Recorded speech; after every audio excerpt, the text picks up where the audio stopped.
This channel is for immature audiences only. It is not for children, only for childish adults. We might play some video games that kids also like, but we say words like fuck and shit with alarming frequency and make crude, inappropriate, and morbid jokes all the damn time. Level 0 NPCs assumes no responsibility if your idiot spawn watches this and gets traumatized.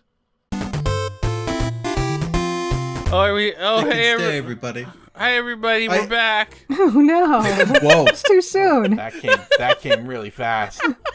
All right. Hey everyone. I made the choice. I wanted to. Welcome back to Dagger of Amon Ra. I didn't know if that would work.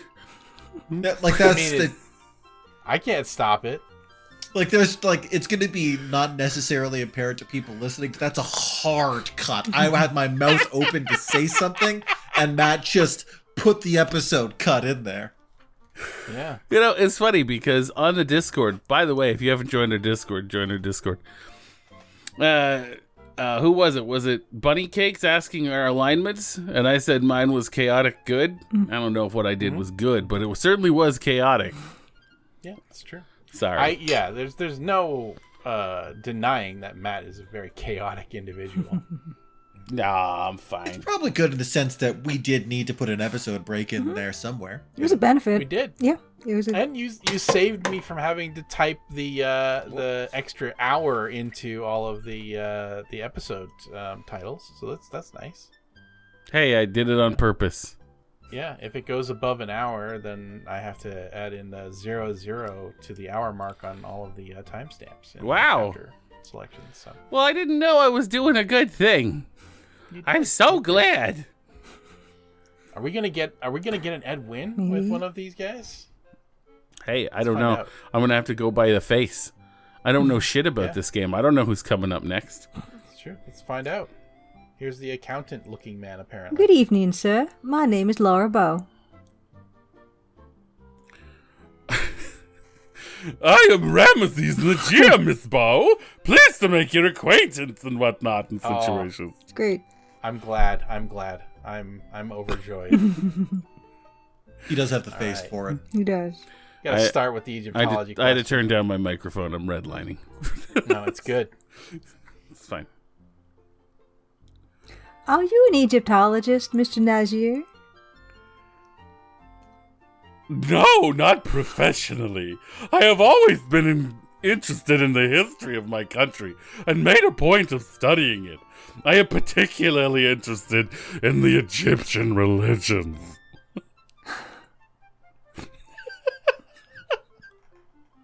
Even the way they type it out kind of lends itself to this. Yeah. This is this was unexpected. It's perfect. I'm all for it. This is great. Mm-hmm. Get some pep back in my step. I'm afraid I don't know Mr. Augustini. I live a very quiet life, and I do not know very many famous people.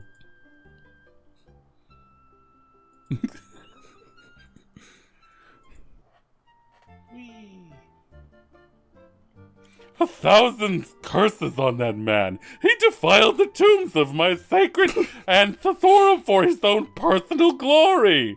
He doesn't give a fig for what's right and what's wrong. His own evil deeds will catch up with him, though. Just wait and see.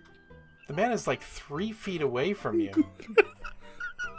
These people in this game do not give a shit. Yeah.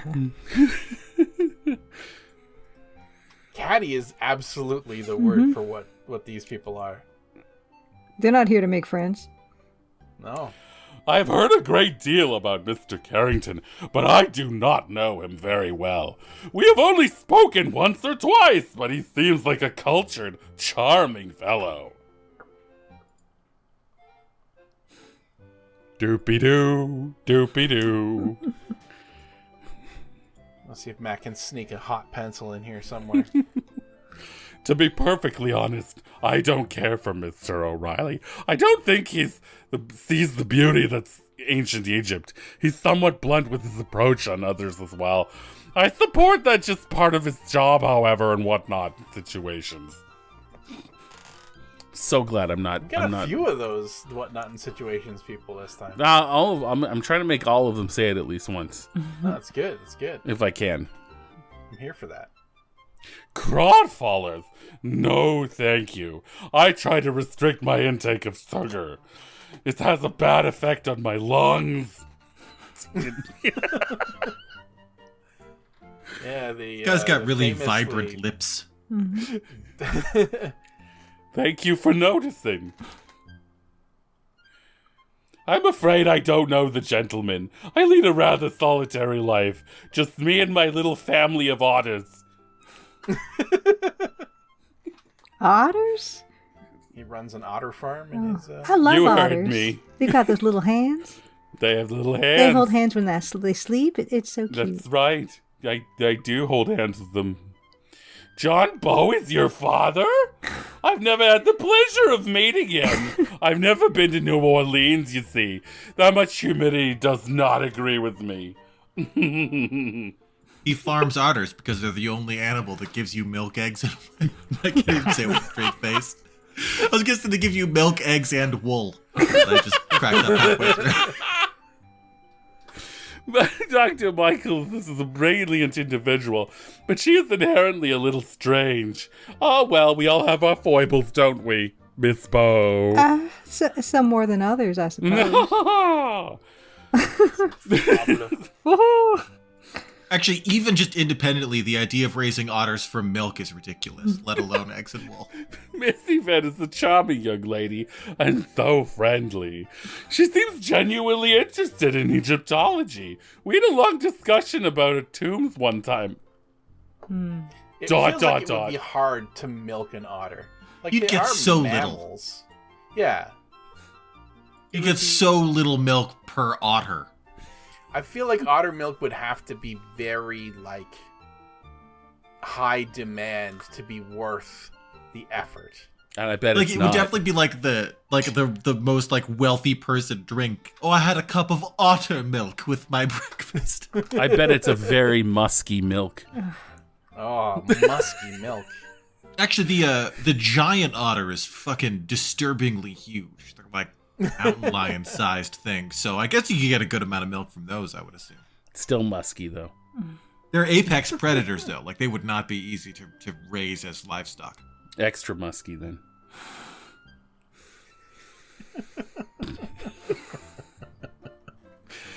I find Mr. Heimlich to be most intimidating. He seems to enjoy looming over people. I like a good loom every once in a while. Yeah. I can. I'm reminded of Identify with that. Jeeves. I like a good loom, too. The Wolfman Jeeves. Mr. Dorian's a very healthy-looking young man. His mother must have eaten well. That's a great compliment. I kind of love that compliment. Your mother must have eaten well. How does everyone know Steve? He's very striking. I guess. Well, everyone passes through them docks, I suppose. That's true. I do not know Ziggy very well, but he makes me uneasy. His eyes remind me of a jackal's. You know, I met him briefly at the party, then I avoided him the rest of the time. This is not Egypt. avoidance. He's like 6 feet away I'm from avoiding you. at most. him. You guys are so close, you're breathing on each other. Yeah. You're trading bacteria right now. Tell you about Countess Water Closet. The Countess is quite a colorful lady. She seems to enjoy life to the fullest, does she not? Just between you and me, she scares me a little. Why is that, Mr. Nazir? Well, I'll tell you. She's just too enthusiastic for me, I suppose. All right. I don't want to say that too loud, just in case she's around. Yeah, enthusiasm kind of scares me sometimes. It's true. I agree. I get that. Yeah. I get suspicious. I enjoy the Tribune very much, Miss Bow. I read the financial page every morning of my life. Since infancy. Since I was born.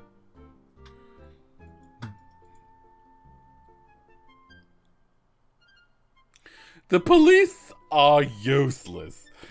It's not the police who'll uncover the thief of the dagger. It will be his own evil deeds turned back on him like an angry cobra and whatnot. His His who? And situations. It's honestly hard to say if I like this guy or not because of how much I like Matt's Ed Wynn. I personally do not use that laundry, Miss Bow. I go to an Egyptian laundry on 44th Street. It's done. Went too fast. They're wonderful with linens. linens. Yeah, yeah. Up mine. That was my fault. I talked over top at the start of the dialogue. It's okay. It's not your fault. Sometimes these just go too fast. Oh dear, the docks are very rough places, Miss Bow. I stay away from them. I would suggest that you do the same. Attractive young ladies like yourself are favorite prey of the jackals who prowl there at night. I'm from Egypt. Did you know? Can I just take a moment to draw attention to the fact that Matt is doing an amazing job amazing. not missing any of the words, despite the fact that they're written with this very heavy lisp. Although, when reading normal dialogue, Matt misses words a lot of the time. I don't know. I'm really invested in this guy. Yeah, no, I'm impressed. Thank you. Well, he's a natural contrarian. The Lion Deck is a beautiful museum, Miss Bow, but I do not approve of the despoiling of my Anthorum tombs, much less the wanton display of their bodies and their personal effects. Personal. I got it. Yeah. I almost I missed do it. believe that was ancestors. Ancestors. Yeah. Ancestors. I'll get there. Don't lie me, Matt. I fucked that one up earlier, too. Do you like the city of New York, Mr. Nazier? Well, it's a very lucrative place for an accountant to set up shop, I can tell you. But the city itself is rather large and very frightening in situations. That was a tough one. It was, and I did it. I struggled stumbled. with that. Yeah. That's fine. It's fine.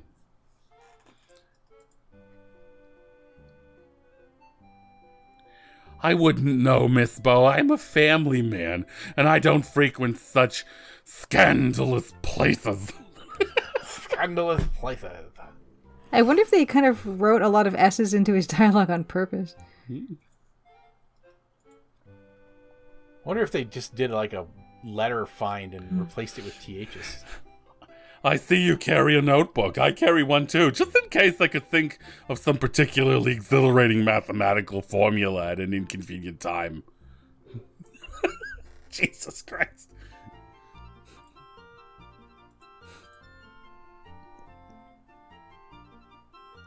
How interesting. You carry a magnifier. Are your eyes poor? I am very nearsighted myself. I came from Earth looking at little numbers. Tiny little Ever since you were a numbers. baby, the financial section. Years and years of That's looking what at little happens. numbers. Oh, yeah. Don't read. I think that's the That's the moral. takeaway. Yeah. Sometimes I carry a water glass with me as well, Miss Bow. One had to be sure to drink enough water with the wilds of Egypt, and I never quite got out of the habit. There's no such thing as bottles. Yeah, no, you just gotta carry a glass. Open up, glass of in water. The desert all the time. Mm-hmm. God, can you imagine? Just fucking holding just an open-topped glass of water while you're trudging across the desert. Can I? I can. Done it. Done it. Would do again. Mr. Nazier, would you say that 1926 has been a good year for you? Well, yes, I would have to say so. Business in America is booming, and not a lot of people need an accountant. I mean, many people need an accountant. I have not wanted to work for my beloved wife. Is this to deliver our third child? Isis, I think. I'm supposed I'm Jesus Christ. Congratulations on an upcoming blessed event, Mr. Nazier. What are your other children's names? Oh, this is going to be good. Well, there's Horus and Amon, and the new baby will be named Anubis. After the, yeah. Oh, how lovely. Wise and just. What if Wise the and child just. is a girl?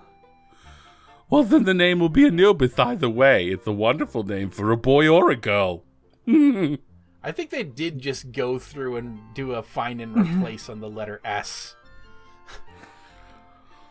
It's the last couple dialogue lines were like, it's like a centrifuge exploding. Just sort of vibrates harder and harder, and then just. It was real. That one was rough. Like, real rough. Like when you spin a record until it explodes, you know?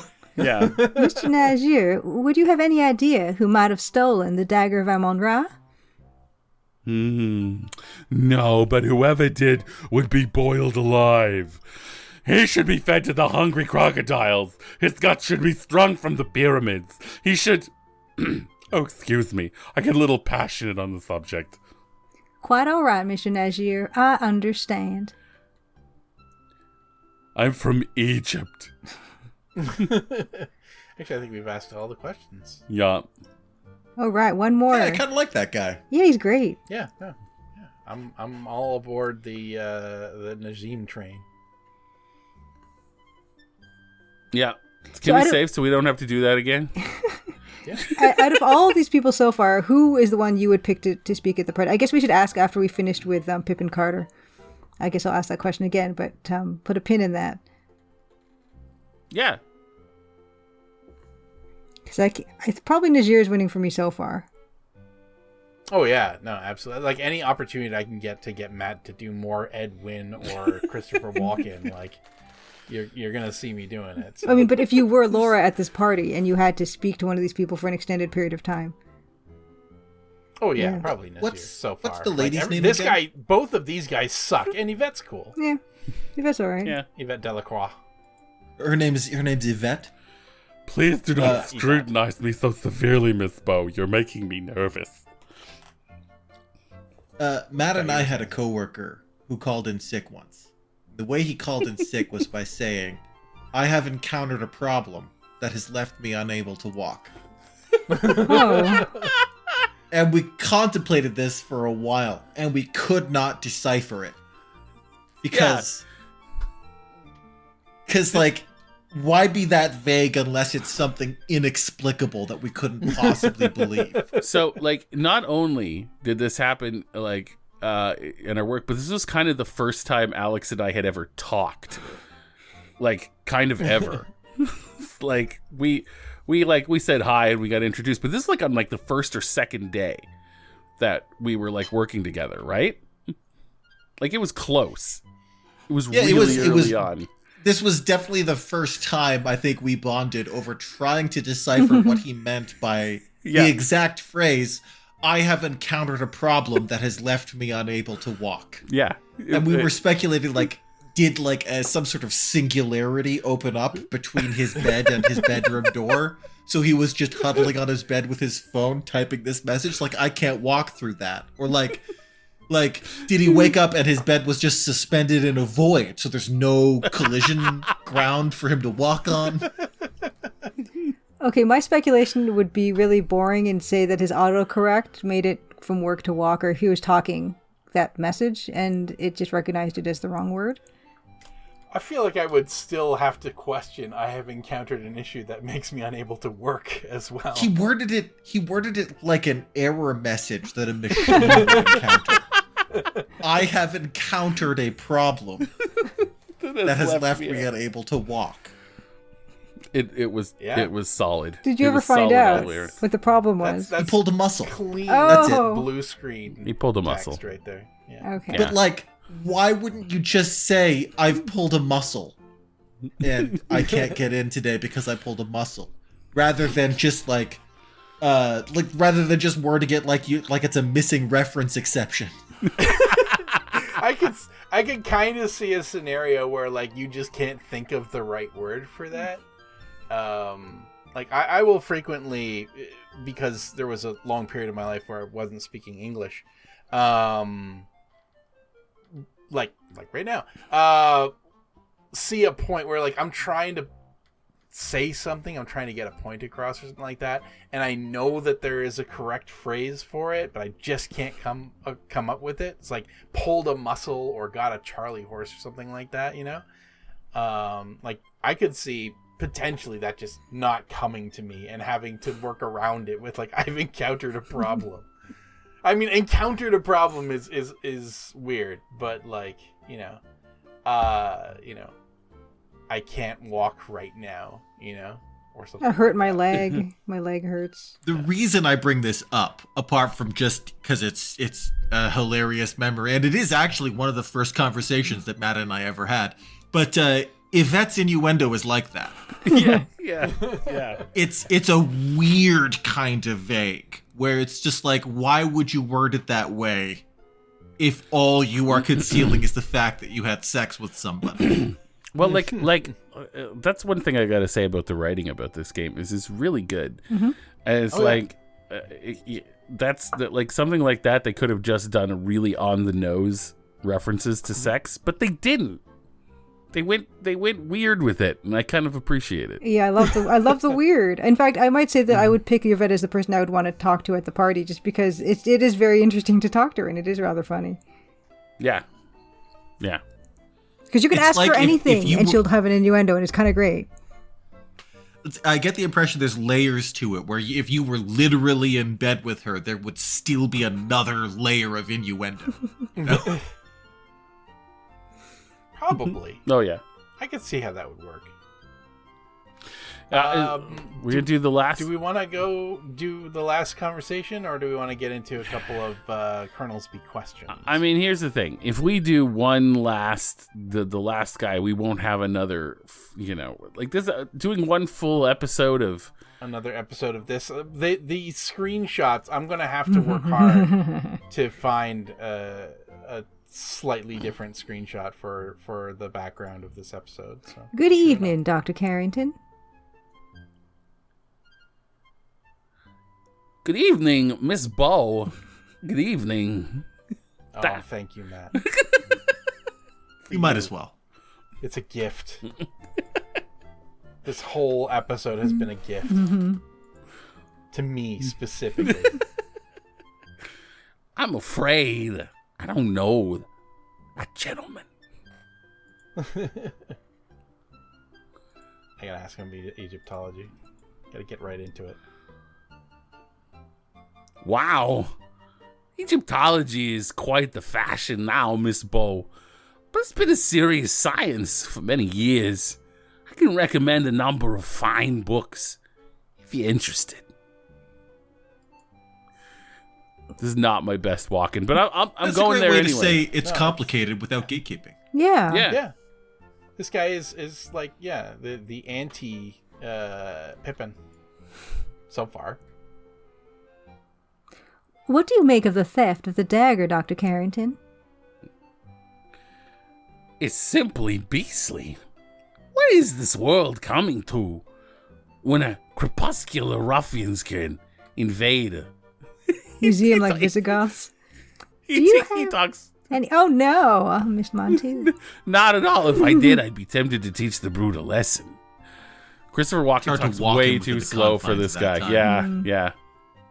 I'll go back to it so that we can actually observe the discussion. Oh no. I'm really very busy, Miss Bow.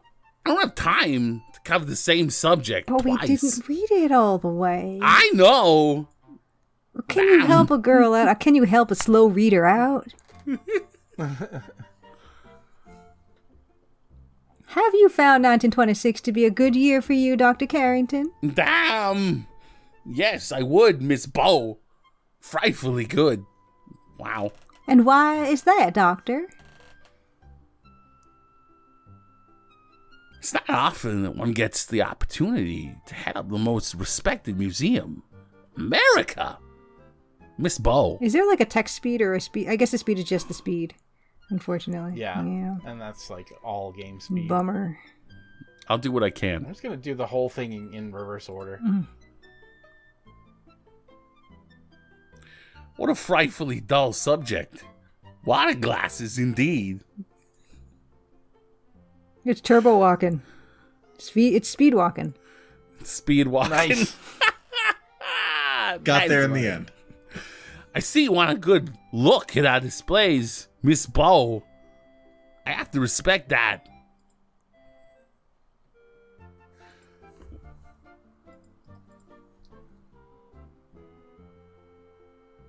I dare say it's a bit forward for you to go and writing things about people in that little notebook of yours, Miss Bow. Some people cherish their privacy. This is hard. This is way harder than the Edwin. Speedwalking is a tough impression. Oh, It's true. He's one of the least concise people. Miss Bow, I wouldn't be caught dead in one of those nocturnal dens of iniquity.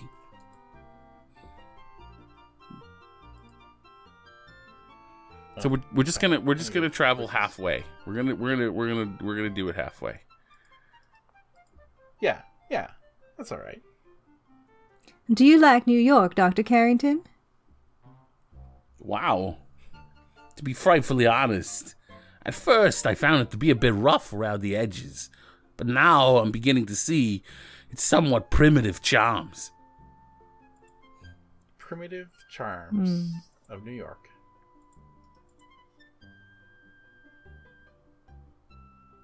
The Landecker is simply fantastic, Miss Bow. This is the opportunity of a lifetime. Lifetime. Lifetime! John, I've only been there once, but I found the docks to be full of pugilistic ruffians and parasite-infested. I missed the last word. Rodentia. Well, you know, I do know. Yeah. I might have to change his fucking voice. Oh no. Good heavens, Miss Bow. My husband is not laundry. I never go to public establishments when I can possibly avoid it. Tip, tip, tip, tap. I even sound all by myself British. I miss Chris Walken already. You do? Yeah, I don't. I mean, I can't force it. Oh, if you weren't feeling the speed walking. Oh, those poor chaps. Do their best, I suppose. When he talked about the primitive charms of New York, I definitely pictured like Carnatosauruses rampaging around. Just cave paintings on the side of skyscrapers. Petroglyphs, yeah. I mean, does he mean what, like Luigi? Who does he mean? What does he mean? I'm really very busy, Miss Bow. You asked me that already. Shit, did I? Okay. All right, I got an idea. Let's just ask about the places and we'll save the people for next episode. Yeah, that sounds like a good idea. That sounds a good idea. I don't read just the mispronounced newspaper. that. It's- Miss Bow, I find it eternally depressing. You what? It's called a Carnotaurus, not a Carnatosaurus. I've been pronouncing that wrong my whole life. Carnotaurus. It's a shitty name for a shitty dinosaur. All right. We got some questions. All right. We got some questions for We got some questions for Bequestions. Some questions for Laura-y. Questions for Laura-y. I can't take credit for that. Somebody else already said that. I forget who. It was on the Discord. Question for Laur-y was good. I don't If you remember guys, who wrote it, if you guys haven't joined the Discord yet, I know I said it at the top of the episode, but I'm saying it again. Join us now and live another day. That was really threatening. I did not mean for that that was to dark. be threatening. Wow. Yeah, that escalated really quickly. I'm sorry. Questions for Laura Bow? Laura Bow. Oh, I'm I sorry. don't know. Do not like that. I always go for the episode 5 ones first because like the previous one because it gets fewer comments. You know, I get it. Mm-hmm. Yeah. Yeah. But still, Landon Cowan 3644 said, Colonel's Bequestion, on a 1 to 10 scale, how excited are you for Ziggy's imminent death? Holy shit! Spoilers. 1 being not excited at all, and 10 being so excited it's almost disturbing. I mean, 12.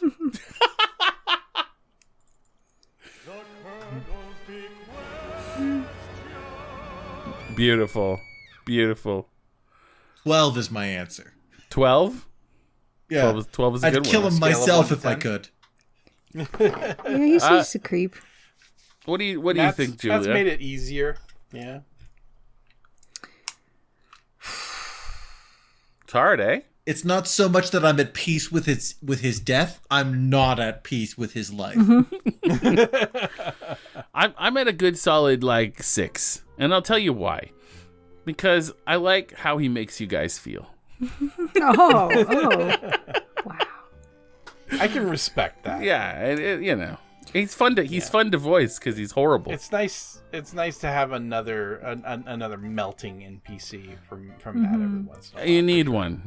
I need to do it for my own sanity. I might give him a 7 because, I think he's fun, and also he's not as annoying as Pippin there. At least he's a creep, but he knows he's a creep, and he's very straightforward. Fair. It's true. Yeah, the man is an honest creep. He comes by it honestly. Ziggy's aware that he's a loathsome creature. Yeah, he is the Gollum of this story, but I have no specific ill will towards Ziggy. I mean, he is a creep, but every story from the 20s needs a good creep in it, I guess. But I'm gonna say, even so, call it a 7.5, because this is a murder mystery game. We need a murder, so that's what I'm excited about. Whether it was Ziggy's or not, just someone dying to get the ball rolling. Yeah. Get those bodies piling up. Get them bodies. Let the bodies hit the floor and all that. The bodies hit the floor. Colonel's Bequestions for Glory and Daggers. Fun for Algernon. There's been a lot of talk lately on the show and on the Discord about Nova Scotia, like Truro, big snowstorms, fires, and other calamities. I'm very fond of the province. It's where my dad's whole family is from for generations, and I went there every summer as a kid. Mainly Wolfville, where my parents lived, and then closer to Dartmouth, where my grandparents moved. And then we go to beaches down by Hubbard's. Anyway, I was also excited when TV shows like Street Sense, This Hour Is 22 Minutes, and Jonovision were produced in Halifax. But do real Nova Scotians have pride for these accomplishments, especially Street Sense? That one was really great. Yeah. Yeah, sure. I know I do. Yeah, it's nice that there's stuff that gets produced in the province, and it does create a good sort of reason for the sort of local government to want to invest in the arts in the province.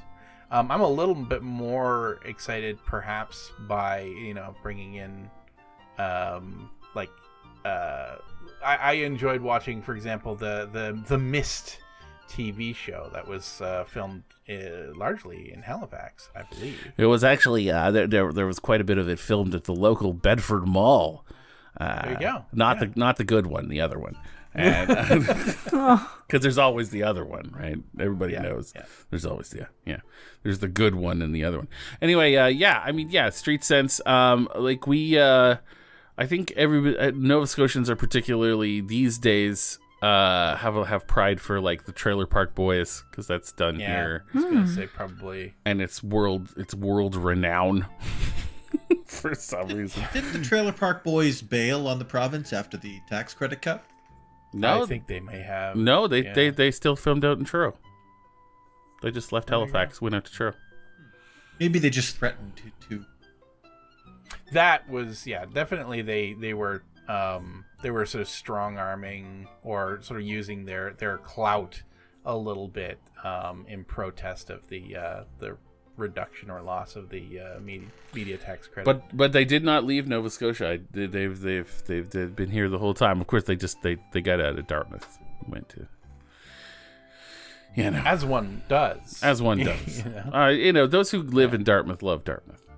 I'll tell you that. I have relatively little national or regional pride, I guess. I was born in Nova Scotia. I do live here. I grew up more in New Brunswick. I did meet Sean Majumder once from This Hour Is 22 Minutes. I was walking my dog, Watson, who was a French Bulldog Boston Terrier mix. And he was in Moncton he was going to ride the tidal bore on the shit-stained looking Moncton River that they have there. And Moncton's a horrible place. Never go there. But anyway, I met Sean Majumder there. He handed his microphone to one of his crew and ran over and rolled around on the ground with my little dog. And he told me that he had several Boston Terriers at home that he missed, and that's why he had come over. And my Watson at the time was a kind of a little asshole. So I asked Sean Majumder, do they ever calm down? And he said, nope. And he ran off back to shoot the rest of his thing. Yeah. Well, that's always nice. I like to hear about good, positive interactions with celebrities. I was in a seemed secret nice. I was in a secret relationship with David Suzuki for about 10 years. Nice. Anyway, not so secret now, I guess. Uh-oh. Uh-oh. Well, if we just keep it within all the Send, Level Zero families, the That's true. listeners that we Keep have. it in the fam. Yeah. Yeah, that's true. I think our viewership is small enough that it still might technically be constituted Still a secret. David Suzuki. I was not in a relationship with him, but I did sculpt his face, and I was on the Nature of Things. I was Serious? actually, yes, I was. I was and on the episode decoding body language. I was interviewed as an animator and I animated his whole face. That's I did amazing. a whole lip sync. Oh my god. And I sculpted it, and I re-topologized it, and I fucking animated it. What's going on? What a world! I think I was there for that, wasn't I? That was just around when I was starting. Yeah. So that was a fun little moment. But yeah. Luke, can you share a celebrity encounter? I mean, I've worked with some celebrities in the course of just business, because I work in production in video games, but outside of work, probably being behind Kirk Hammett from Metallica in line for junk food at the biker festival in Hollister, California, a long time ago. Amazing. Yeah. Did you talk to him? That's where he's from, right? Yeah. They made him stand in line? Yeah. Oh. I don't know that they made him stay in line, but he was in line. All right. He's Did you talk to normal him? dude, Did you say hi? No. Oh, okay.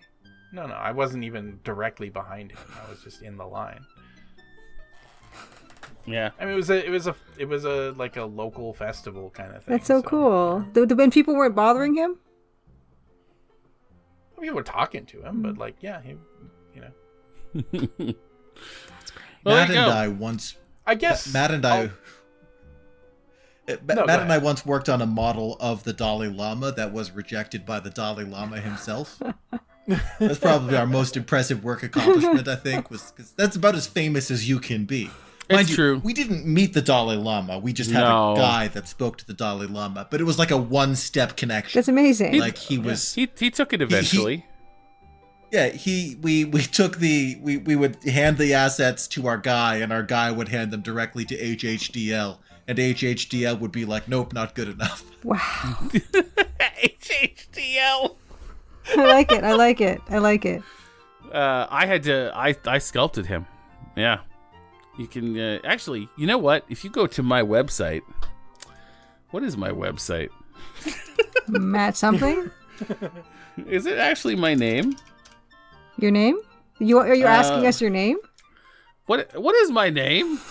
Who am I? If you go to Long before Why I am met I Matt. here? if you go to Long Matt, before I met Matt, I had a similar experience, but with Hulk Hogan. Oh yes. So you had Again. you had the Hulk Hogan thing. Right. Never met yeah. him, but Hulk Hogan's people were on my case about doing a model of Hulk Hogan wrong. If you go to my severely outdated website, mattgoodmanson.com, and go to 3D work, which is, again, really outdated, you can actually see both David Suzuki and the Dalai Lama. Nice. Fantastic. Is that the final Dalai Lama, like the one that they eventually accepted? Yeah. Okay. I got to tell you this though. His head, anyway, was the final one. Yeah. I was for a while there. The preeminent guy you went to when you wanted a real life Asian man sculpted Yes, it seems. in Nova Scotia. So go me. What were these used for? Do you know even? Did they just ask you this and you deliver it for TV? The Dalai Lama was used for some sort of virtual Tibet thing. Okay. And the David Suzuki was, of course, used for Nature of Things. Oh, cool. Okay, yeah, I got it. So, yeah, they're both on there. They're actually at the top. That's wild. Yes, it is. I actually have a Bubbles on there too. Anyway, The Dalai Lama project was cool. It was because it's because HHDL sort of felt. He felt that his time was drawing near, so to speak, and he wanted an ability to spend time with people who couldn't otherwise get a chance to meet him, basically, because he was in sort of declining health, and so it was a way for people to sort of have a virtual meeting with him in the palace that he didn't think he would be able to return to. Neat. It was a neat project. yeah. It was all kinds of fun. I don't know whatever happened to it though. If you look it up, I don't think it's released yet. So, whatever. We'll see. Well, I don't know what's happening. Anyway, yeah. So yeah, I made the Dalai Lama, and I imagine that makes me pretty popular with the Chinese government. There you go. I don't think they care.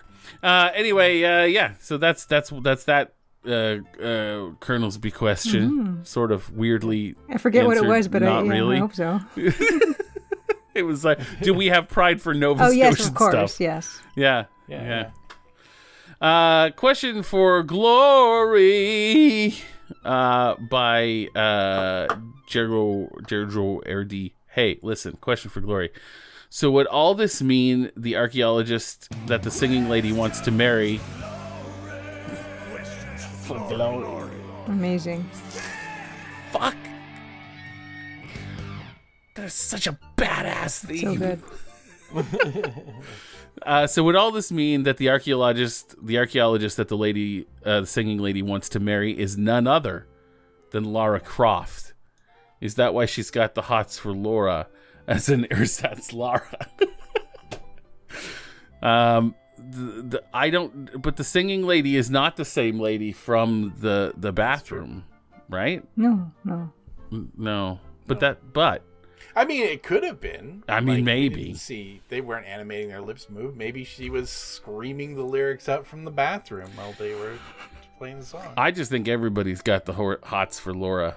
She's Now adorable. that she's not cake. She's look at her. All adorable. the ladies love Yeah. Laura. Yeah, all that's for the sure. all the ladies love Laura. Mm-hmm. It's true. Good use of ersatz. Yeah. I love that word. Yeah. Props. Props. Yeah, and I think I see it. It's fine. It's canon. All the girls are into girls. Mm-hmm. Yep. And it is Lara Croft. Although, even though Lara Croft was not around in 1926.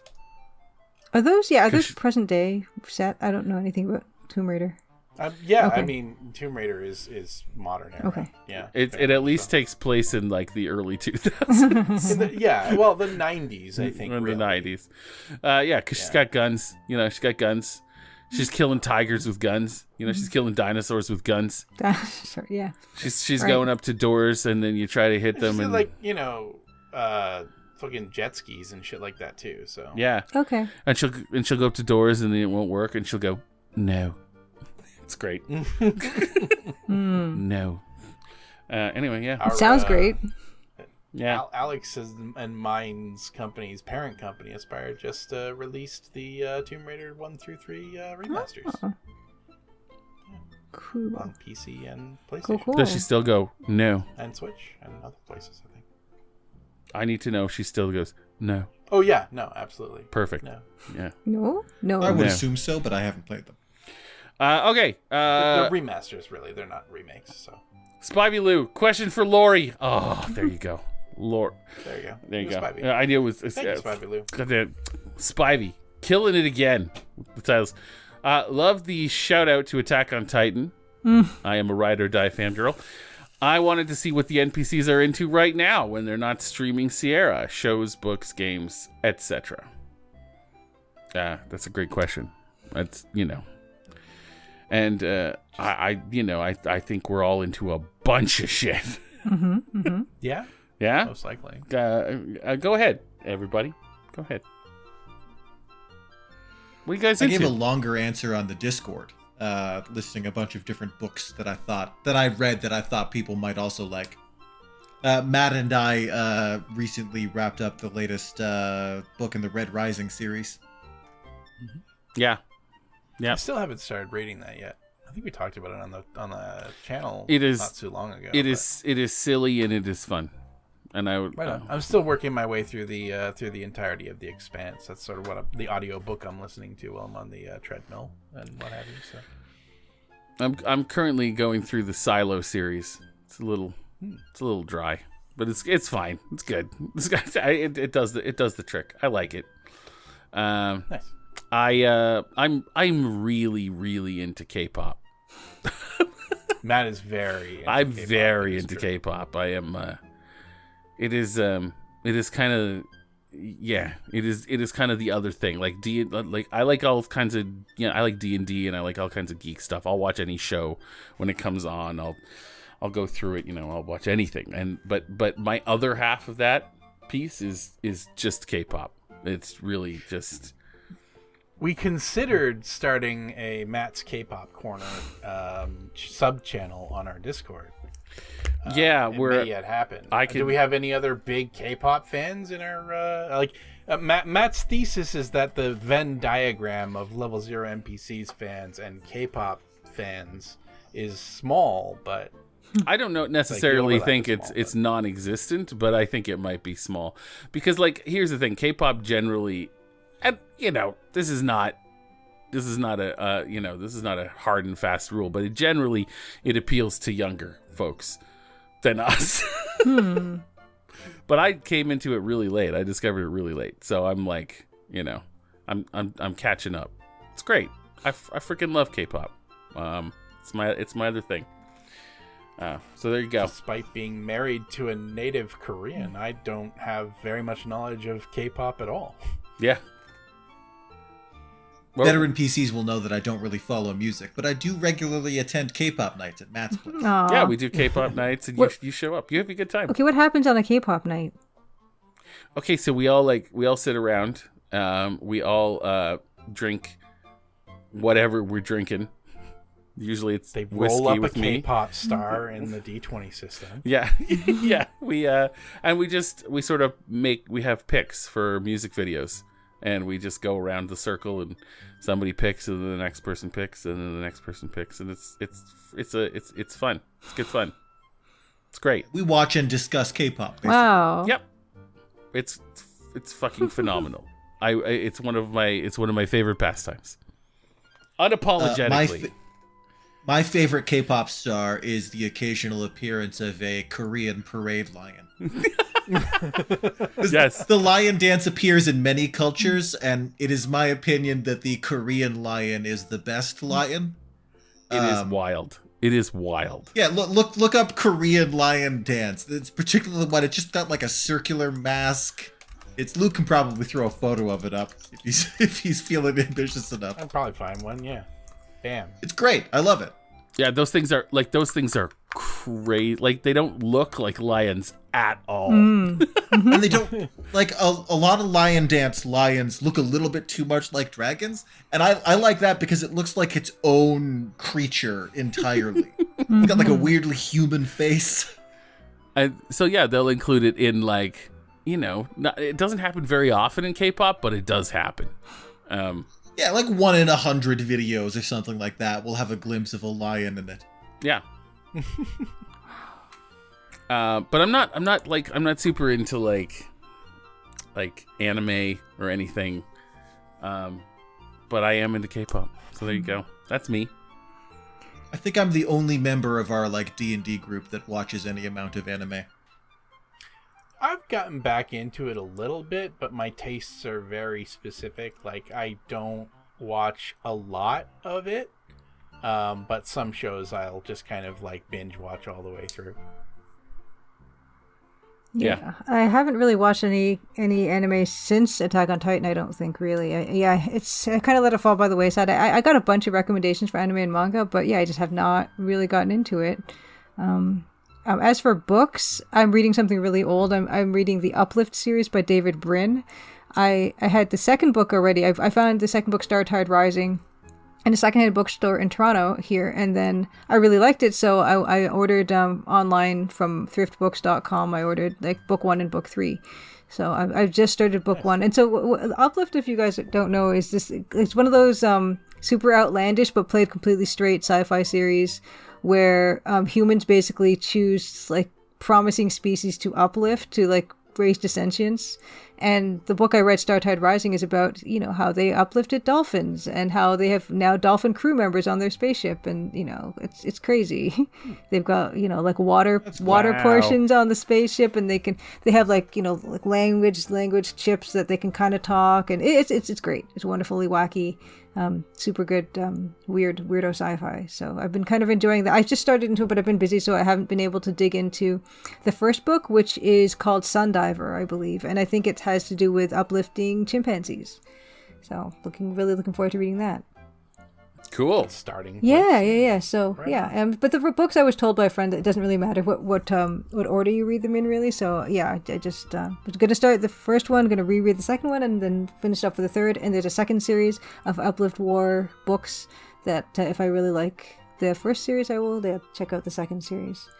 But yeah, that's what I've been up to. I just finished watching Mindhunter tonight, which I'd never seen before, which is Mindhunter. David Fincher. You know, it's basically FBI and forming the behavioral sciences unit for serial killers and for psychological profiling. And it's a really well-made show. Like, David Fincher's an amazing director, and it's just good all around. So those are my recent consumptions of culture. Awesome. Games, computer games. Did we do a roundtable of computer games playing? Oh, Yeah. oh no, we didn't. I've been playing House Flipper 2 and Baldur's Gate 3. They really cover both ends of the spectrum of what I want in a game. Yeah, no, that's a good. I've also been playing a lot of Baldur's Gate 3 and recently a lot of Pal World. Mm-hmm. Yeah. A little BG3. I have an ongoing multiplayer game with my brother and a couple of friends from high school, and Helldivers 2. Nice. Just came how out is that? recently. I was a big fan of the first game. If you liked the formula for the original Helldivers, and you can kind of imagine it in third person, like, that's exactly what you get. It's fucking great. It's my game of the year so far, especially when playing with friends and accidentally blowing ourselves up with high explosive airstrikes and stuff like that. It's a grand old time. Awesome. Go on, Alex. So I was just going to say, Julia's book recommendation reminded me of a book series that I forgot to mention in my longer post on Discord, which is Alastair Reynolds' Revelation Space series, which I find a lot of sci-fi frustrating, but I quite liked Alastair Reynolds' work. Anyway, my favorite character in the Revelation Space series is Scorpio the Hyper Pig. Which reminded me of the elevated animals that Julia was talking about. Oh, wow. Oh, my gosh. Yeah, I might want to check. So what's it called? The Revelation? Revelation Space. Now, mind you, one thing that I mentioned is my among my niche interests is really challenging books, and Revelation Space is probably up there. He has some pretty dense prose, boy. but I recommend it. I think it's pretty good. I've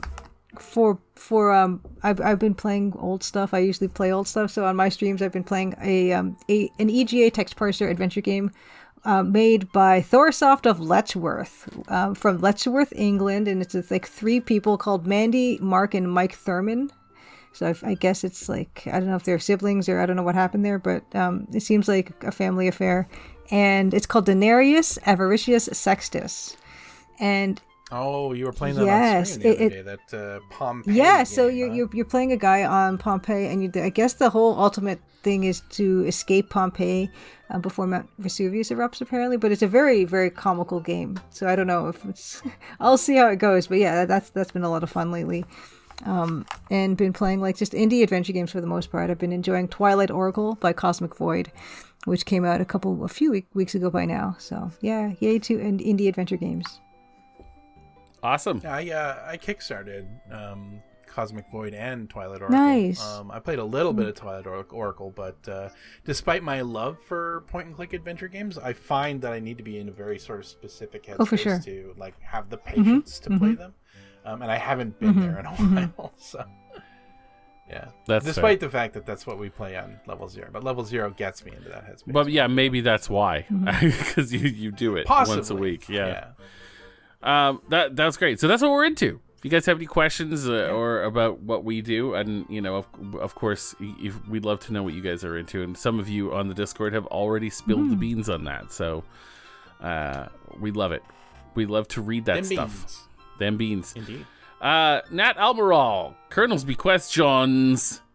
Suppose you wrote a prompt that instructed storytelling AI to randomize plot points and specifically plot twists of a story, but kept the characters and setting the same each time the story was told. What would, in that situation, qualify as a spoiler? If that's not fun to answer, how do you determine what's a spoiler in an adventure game? Okay, I see the angle you're coming at it from now. For example, in the CQ playthrough, the discovery of where the bodies were dumped wasn't covered in the original run of the game, or if the jewels went undiscovered. Suppose those things were left as such in a playthrough, then what would it be a spoiler to discuss them? Well, the problem with the prompting machine there is everything happens on the fly. I don't think it is a machine. It doesn't have really much forethought either, right? So what constitutes it would be, in my mind, like a piece of literary work where it's like if you didn't experience it, that specific experience's most sort of important or interesting twists would probably constitute a spoiler if discussed, right? Although it would be unlikely someone else would encounter the exact same thing. So I don't know. I don't think that you really have a spoiler in that particular case. Yeah, and I don't think there's things to spoil there. I think actually in the future, as AI takes over more and more gaming stuff, I think you're going to see unique experiences happen for a lot of different people. But I actually think that the core stuff that happens still can be considered spoilers. I mean, they've started doing even as far back as Radiant AI and like Skyrim and stuff like that, and to a more greater extent, Fallout 4, right, where they did sort of those procedurally generated emergent Minutemen quests. And then the main line story, sort of the crit path, was all bespoke. I think that's probably what you're going to see in the future as well, sort of like focusing down effort on the crit path, and then sort of allowing a machine to write all the side content. But I think we're still quite a ways off because a lot of the writing done by AI right now is still completely incoherent. So yeah. Even in relatively old games, you can get sort of emergent gameplay experiences that are quite unique. Yeah. I remember the first time I played Minecraft, and I might have told this story before. My roommate and I were building a 10 by 10 tower from the top of the skybox to the bottom of the bedrock by just dynamiting out the required area, and then using a trick that I think might no longer work, where you use a lava bucket and a cobblestone bucket to just generate a lava bucket and a water bucket to generate a pillar of cobblestone without having to mine all of that material. And I was at the bottom doing sort of doing fluid management by making sure that the right blocks were placed, and I fucked it up and created a lava tornado where there was a shrinking radius of like water and lava and stone. And I had all of my diamond gear on my person. And so I was sort of like digging and climbing, and like I couldn't dig down because we were at the bedrock.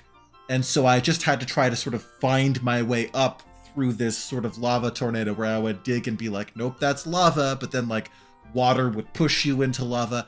And anyway, I somehow survived. And when I finally got out of the pit and we were sort of cleaning up the mess, what I was amazed by the whole thing was that nobody made us do that.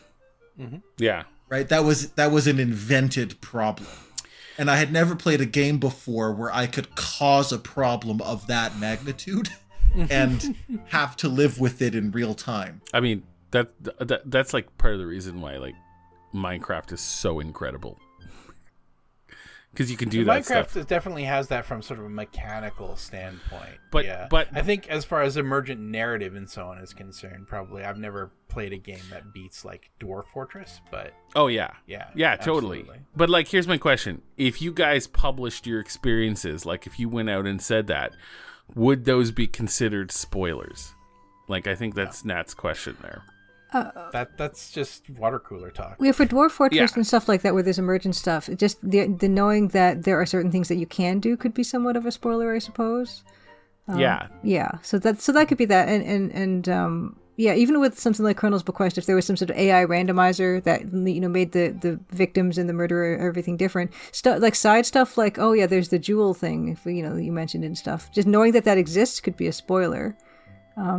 Yeah. So there's always A something. randomized murder mystery or a procedural murder mystery game like point and click would be great. Yeah. What's that procedurally generated detective game? Isn't there is Chris the Golden Yeah. Idol? Is that one the procedural one? I can't remember. It's the one. It's procedural voxel detective. It's a really ambitious project. Shadows of Doubt. Okay. Okay. It's a procedural, try immersive it. detective sleuth game, and the all the art is fairly impressive for like a voxely game. But I found the environments were really, really striking. They had a really good sort of atmosphere to the game, and it's a procedurally generated detective game where you have this incredibly large voxelized city where you're going around and like sort of trying to solve crimes and stuff like that. Yeah, you told me somewhat about this. predictively, Yeah. the narrative elements of it are somewhat less. They're not necessarily that robust, or they weren't last I checked in on it. Where it's sort of there's several kind of formulaic mysteries and stuff like that, but. You basically you can you find a victim and they had relationships to people and you figure out what the motive was of the person who killed them, and it's it's ambitious. Yeah. Yeah, I gotta check that out. Shadows of Doubt. In terms of what could constitute a spoiler, like if you're playing through Skyrim and you are in that intro part with like Ranulf and the bear, if you're sneaking and you start punching Ranulf, he will never die and you will continue to level up your stealth. And the bear will never attack unless you cross a certain point. And you can stand there punching him for hours and emerge from the tutorial with 100 in stealth. Which is a great way to make the rest of the game a lot easier. And if you know that, it does feel a bit like a spoiler. Because it's not like you can now discover that for yourself. Yeah. So to a certain extent, I think things like that... spoiler and more of like an exploit, though. But like in a Bethesda game, aren't exploits basically spoilers? like it does. Like I mean, it depends on like, and that goes to the whole like, how do you define a spoiler? Yeah. But, like, how ways to game the mechanics in order to make yourself overpowered doesn't really feel like a spoiler to me. A spoiler to me, and feel free to refute, is more sort of like a piece of narrative or a piece of sort of the experience that you would not be expected to be able to anticipate. Like, I can anticipate that I can get maxed out stealth. I also anticipate that there is a way to game getting maxed out stealth. That doesn't really seem like much of a spoiler to me. If it was more like, hey, you are the Dovahkiin, that is a spoiler. Yeah. Right? I suppose what I'm driving at is as soon as I learned that you could do that, the next time I was starting a file, I immediately did that. And it was fun. It didn't really affect my enjoyment of the playthrough, but it directly affected the way that I played the game. Or the idea that when in Skyrim, if you have a trainer in a skill who is recruitable, you can get them to train you for free by just taking your money back using the companion inventory trading system. And when you know that, it's sort of, at least if you're me, it sort of changes the way that you play the game in the same way that a spoiler would change the way that you watched a show. Yeah, that's true. And like, and I think color your experience for sure. But there would be no narrative spoilers in a procedurally generated narrative, I guess. Exactly. Yeah. I guess what I'm getting at is like there's some extent to which there is a mechanical spoiler. But like, we're like, here's the thing: if something cool happened in a procedurally generated narrative, I personally would do my best to try to engineer that. Like, I think I would be, especially if it was really cool, I would be like, I wonder what I can do to make that happen. And people would like list out the steps they took to game the procedurally generated shit to make that happen. And it may not work, and I don't know if that would work. It would kind of, it's the nature of the design of the thing, I guess. But it's weird, right? Like, because it'd be like, I kind of want that to happen to me. How do I get that to happen? Mm-hmm. What makes it similar to a spoiler is those kinds of exploits are something that either someone tells you or you look up. Yeah. So like, I don't really care about spoilers. Most shows or books that I read or watch, I will look up how they end. Yeah. The only exception is if I really, really trust the writer. But most shows that I watch, I'm not going to spend hours of my time and gamble it on whether the writer is being clever or vague. Just not going to do it. Wow. Okay, so most of the time you just figure out, and if it's a satisfying ending, then you'll watch it? Yeah, like if I'm watching something and it ends on a cliffhanger, I'll look up how that arc ends before I watch the next episode. I'll do it almost every time. Oh my gosh. Yeah. Have you been burned Yeah, by I've that seen- before? Is that why you started doing that, or have you always done that? Yeah, well, I found 9 times out of 10 the writer wasn't being clever, they were just being vague. And I decided at an earlier point that I was like, I'm just never doing this again. Yeah. I'm just going to look up every time how clever it is. Because if it's clever, the show will still be good if I know how it ends, right? And if it's not clever, I at least won't be sitting here in this artificial suspense the whole time. Yeah. But in terms of like looking up a spoiler for something, like recently I've been playing Pal World, and one way that Pal World sort of innovated on the sort of monster catching thing is when you put 2 different types of Pal in the breeding center that you can make, it doesn't always produce one of the 2 types of Pal. Sometimes it produces a third different one. And the idea is that you just try different combinations and see what you get. But naturally, I just looked up what the results are. And so I could just get the result that I wanted every time. And there's no narrative to it, but it was kind of a spoiler. I just wanted to skip to the end and get the result that I wanted.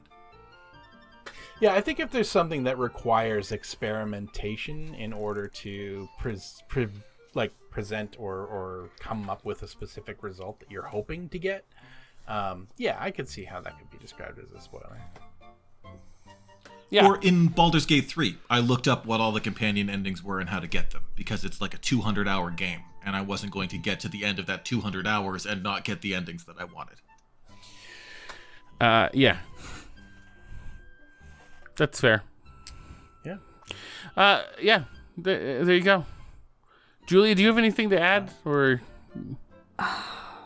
To that? you don't have to? You don't have to. Just wondering. No, I was just very curious about how Alex is how he's like intentionally spoils stuff. I mean, I guess it's subjective whether you've spoiled it for yourself or not. But the idea that you do look up the endings of things, I find that fascinating. Depends on what how your enjoyment of the media is, right? If witnessing the ending and being like surprised or like getting some sort of catharsis out of something working out a specific way is how you enjoy it, then yeah, that would be a spoiler. But like if it's more the journey, then yeah, Alex's way is very valid. I do feel like people are consuming media in very different and specific ways to, make their brain tickle properly. And like I don't have time. I've got 2 kids and a full-time job and shit that I have to do outside of my full-time job for my side business. And then I just don't have time to play games anymore. So when I play a game, the last thing I want is to earn anything. I just want to have fun. So I actually find myself going and like downloading trainers a lot. I don't have time. So in my current, I have a Baldur's Gate game that I have that's legit. And I have one where all my stats are 30 and I never fail a roll. And I am having a goddamn blast. I'm telling you, when nothing fails, it's good. It's perfect. I love it. It's what I want. And I don't care. I mean, I don't care. I'm still taking in the game. Yeah, I'm still totally. going where I want to go. Yeah. And it's just, I just don't have time to grind the way I used to when I was in my 20s. So I'd actually kind of recommend Divinity Original Sin 2 because there's no dice rolls in it. yeah, No roll ever fails. In Yeah. Divinity. Well, there's a couple random chance elements to it, but for the most part, it's a pure strategy game. There's not it's not so randomized. yeah. I would enjoy if failing a roll led to something else compelling and interesting, but it does seem like most of the time when I do fail a roll in Baldur's Gate, I just, some specific door has been closed to me. Yeah. Yeah, it's in an actual role-playing session, the DM would turn that into a good story. Baldur's Gate 3 does not make that promise to you, that if you fail a roll, it'll still be a good story. Well, I don't know that necessarily I would say that it fails to become a good story, but like failing a roll is always a fail state, basically. And in many cases, it just means, oh, well, here was some potential narrative that you'll just never have access to because you failed a specific roll, right? Even in to a lesser extent, like failing a lockpick roll or something like that, it's like, okay, I guess. Or there was like, small, very minor spoilers for very early part of the game. But there is this cellar underneath a specific building in sort of the first town that you go to that's sort of overrun by goblins. And everybody in my party failed the perception roll necessary to find the button that would open up this secret area within the cellar. So I was just like, oh, okay, I guess I'm just never going to see what's down here. So... Yeah, that's kind of what I could mean have by brought more NPCs in to try the perception roll, but if one player fails the perception roll, they'll never get that perception roll again. So, I actually submitted a piece of feedback to Larian about Baldur's Gate 3, saying that the passive perception checks were not only the least fun part of the game, they were the least fun part of my real actual life. So far in my 34 years of existence, they're some of the least fun I've ever had doing anything. There's a bit at the start where there's this like kid being interrogated by druids, and if you fuck up the first roll, she just straight up dies in Baldur's Gate 3. And that kid has like a role to play in the rest of the plot. And while it's not that it's a bad story when she dies, it's just that I'm not sure the content where she's just dead and absent is necessarily as rich as the content where she's there and doing things. Which is what kind of makes the random chance in Baldur's Gate 3 a bit like, it's not really designed in such a way where I'm just inclined to let it ride when I fail a dice roll. It's more like a quick load prompt. Oh, I would not like this game. I don't think. I've never played it, but yeah, the way you describe it. No, okay. I will say Baldur's Gate 3 is an excellent game. I'm sure it's a it fucking is. masterpiece. It really is. I'm not no mistaking. I think it most likely is, but I just know for myself that type of gameplay just does not appeal to me. Well, it's a deep flaw. Like I think the relationship the game has with the dice rolls is a deep flaw, but it is a very good game. Yeah. So All I'm doing is I'm skipping the quick load, and I'm just going to an automatic success every time. That's a smart choice, Matt. Like, yeah, I if I was going, I didn't even know that existed, like that you could actually mod games like that. Oh yeah. But so easy. Yeah, I think that's part of the reason why I like the little adventure games where like, oh, this is going to be like 5 hours or less. And I'm, and then even if I get a little bit stuck, then I'm looking up a walkthrough and then I'm just going to power on through. Like I have no problem with spoilers if I feel like I could sit here and figure this out over a period of months and I would feel this incredible catharsis if I did get this on my own, or I could just like look it up and move on with my life. And there's plenty of other, games for me to enjoy. So yeah. Yeah. I don't have much tolerance for the struggle. Yeah, I mean, me neither, honestly. But I actually think like Alex, you really enjoy like trying shit out and like seeing what happens sometimes too. Yeah, I have trouble. Like I did do a little bit of modding in Baldur's Gate 3, but it was mostly things like all of the half decent clothing you unlock in the game is in Act 3.